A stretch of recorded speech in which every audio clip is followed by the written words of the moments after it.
Nous sommes à 1h30 de la fin du hackathon. Vous le voyez, les équipes ici sur l'espace Silmonext finalisent leur projet. On ne va pas les embêter. Elles sont en plein travail, en train de finaliser leur projet, de concrétiser tout ce qui a émergé au cours de cette nuit.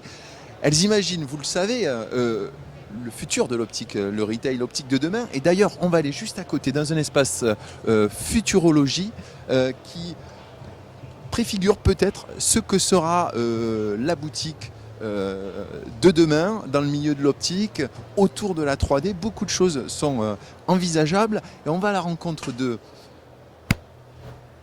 Frédéric Ferrand qui va nous présenter cette future boutique. Frédéric Ferrand, bonjour. Bonjour. Alors vous êtes responsable grand compte chez Materialize. Absolument. Et vous avez conçu ici, dans cet espace futurologie, une boutique qui pourrait nous...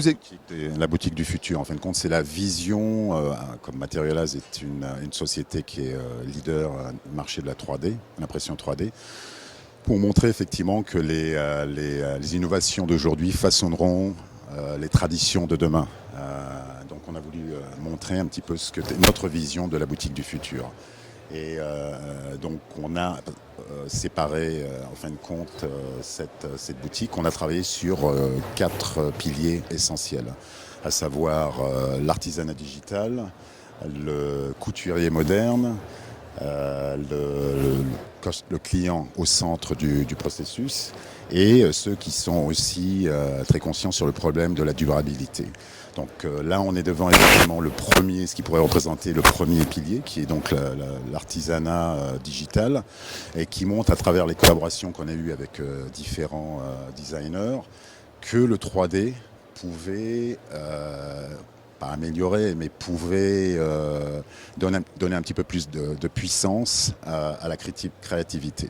Donc là, on est effectivement, avec certains exemples, on démontre effectivement que le 3D peut magnifier. Je cherchais le mot.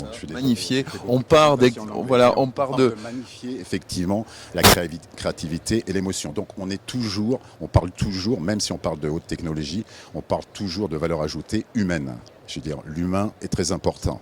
Donc ce n'est pas parce qu'effectivement on travaille dans la haute technologie que l'humain disparaît, que les machines ou la technologie va prendre le dessus.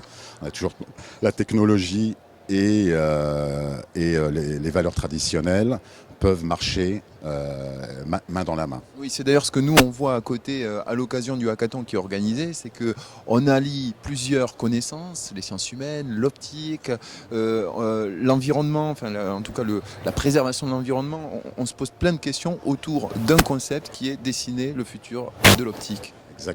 Exactement. Donc là, effectivement, dans le premier, comme je le disais, donc à travers effectivement l'artisanat digital, on voit les collaborations avec ces designers qui ont l'habitude de travailler avec des méthodes traditionnelles, et que ces méthodes traditionnelles sont appliquées effectivement au 3D et sont magnifiées, comme vous le disiez très bien, sont magnifiées justement avec les outils que le 3D procure. C'est-à-dire qu'on part d'un objet existant, créé par... On part d'une idée. Un designer, enfin bon, un dessin, une création, ça part toujours d'une idée. Et effectivement, le designer doit comprendre, doit savoir utiliser les outils que procure le 3D, à savoir, là vous êtes une liberté, on a au centre une liberté totale d'expression.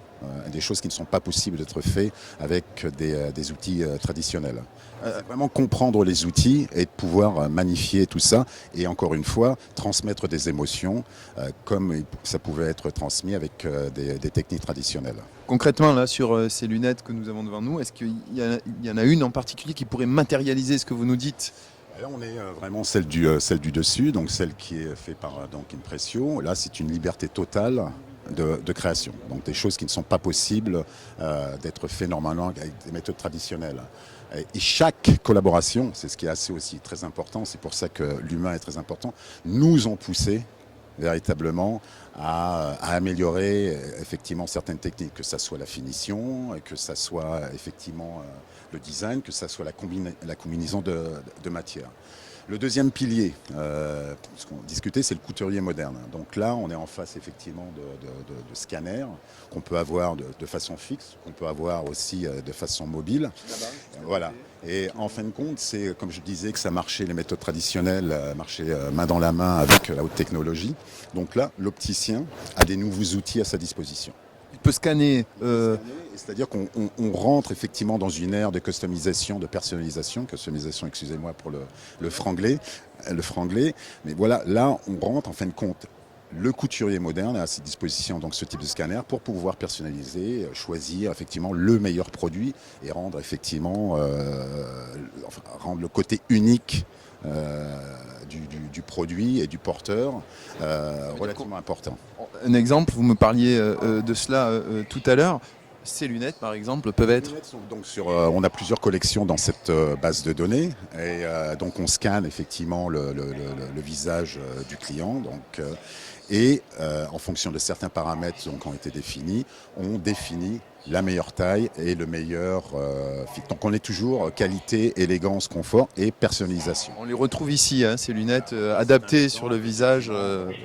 Le visage qui a été scanné donc, de cette dame et choisissant donc la base de données, elle dit voilà, je voudrais bien avoir ce modèle et effectivement on adapte effectivement la meilleure taille sur le visage de la personne. Un point peut-être, moi j'aimerais qu'on aille tout au bout parce que vous m'avez parlé tout à l'heure, c'était très intéressant sur voilà. Sur la durabilité, là on passe effectivement très vite et c'est pour montrer effectivement, je parlais toujours de personnalisation et de déclinaison et là toujours pareil, l'opticien, le couturier moderne est toujours au centre du processus avec le client. Et ce couturier moderne guide dans les choix effectivement du client pour toujours, qui tourne toujours autour de trois axes importants, donc qui est la qualité, l'élégance et le confort, où là effectivement le client peut choisir le type de monture, le type de couleur, genre de plaquette. Et on est d'accord, sans innovation, on n'est pas en mesure aujourd'hui de proposer ce genre de choses. Et là donc un aspect qui intéresse beaucoup de gens à l'heure actuelle, c'est la durabilité.